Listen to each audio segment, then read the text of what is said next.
Assalamualaikum warahmatullahi wabarakatuh. Kembali lagi di channel Iqbal Aris Channel. Di kesempatan kali ini atau di video kali ini saya akan kembali share tentang 5 hal yang harus kita perhatikan ketika kita ingin membangun rumah ya. 5 hal yang harus kita perhatikan ketika kita ingin membangun rumah.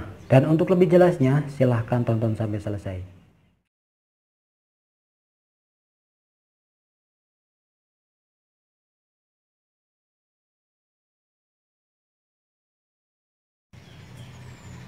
Oke, langsung saja kita ke hal yang pertama ketika kita ingin membangun rumah yang harus kita perhatikan ya, atau hal yang pertama yang harus kita perhatikan ketika kita ingin membangun rumah. Yang pertama yaitu struktur ya. Struktur sendiri baik itu menggunakan pondasi batu kali ataupun pondasi tapak ya. Jika teman-teman menggunakan pondasi kali, yang perlu teman-teman perhatikan yaitu ketika penggaliannya. Seberapa dalam galian untuk pondasi bangunan kita nantinya. Terus yang kedua, jika teman menggunakan pondasi tapak atau mungkin sekarang yang dikenal dengan cakar ayam, cakar kan ada ya, jadi tanpa batu kali ya, sekarang menggunakan pondasi tapak atau cakar ayam tersebut, terus menggunakan slope ya, sekarang ada. Terus yang perlu diperhatikan jika teman menggunakan hal seperti itu atau pondasi tapak seperti itu, yang pertama selain galiannya ya pastinya ya, selain galiannya yaitu yang kedua yaitu tentang besinya ya. Jadi menggunakan besi berapa, terus penulangannya bagaimana, terus isinya besi penulangan tersebut berapa, ada misalkan 6 atau 8 atau berapa ya. Terus yang harus perhatikan juga yaitu di ujung setiap besi tersebut ya, dihake atau ya bisa dikatakan ditekuk itu, maksudnya dihake apa tidak, itu sangat penting sekali ya. Itu hal yang pertama yang kita harus perhatikan ketika kita ingin membangun rumah. Terus hal yang kedua yaitu kelurusan bangunan, baik itu pemasangan batanya ya, atau mungkin bata menggunakan hebel ataupun batako, yang penting lurus. Yang kedua yaitu kelurusan dari kolomnya ya, ini sangat berpengaruh sekali untuk bangunan kita nantinya.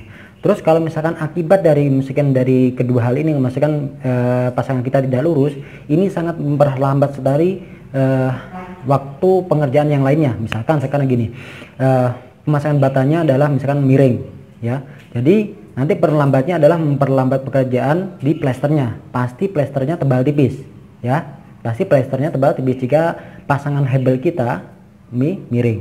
Terus yang kalau misalkan kolom kita atau kolom struktur kita miring, ini sangat berpengaruh sekali di bebannya nantinya, agak tidak kuat lah, atau bisa dikatakan tidak kuat jika kolom kita tidak lurus ya.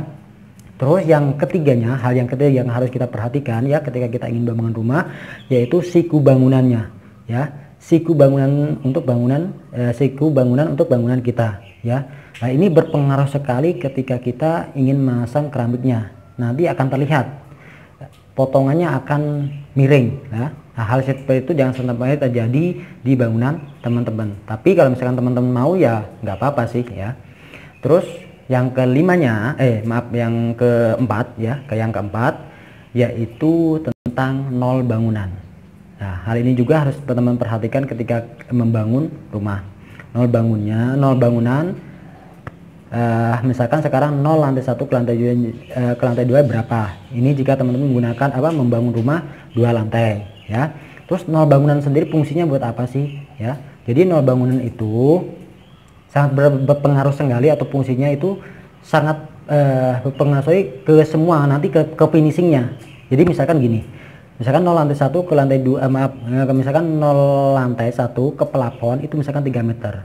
Tapi kalau jika teman-teman tidak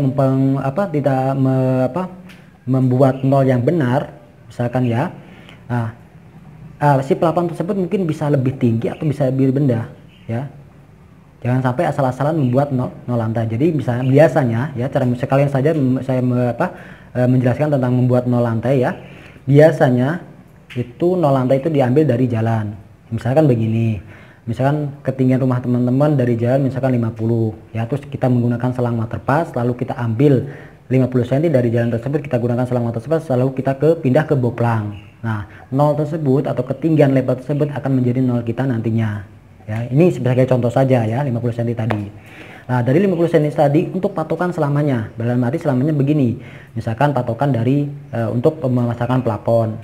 Misalkan ketinggian plafonnya berapa? Misalkan tukangnya tanya seperti itu. Ketinggian plafonnya adalah 3 meter dari nol. Nah, gitu ya. Jadi si tukang plafon tersebut akan mengambil dari ketinggian tersebut atau level plafon tersebut ya, di level plafonnya dari nol tersebut.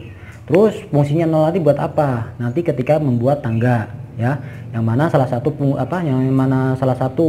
cara membuat tangga yaitu mengukur nol selantai 1 ke lantai 2-nya ya. Itu fungsi dari nol bangunan kita.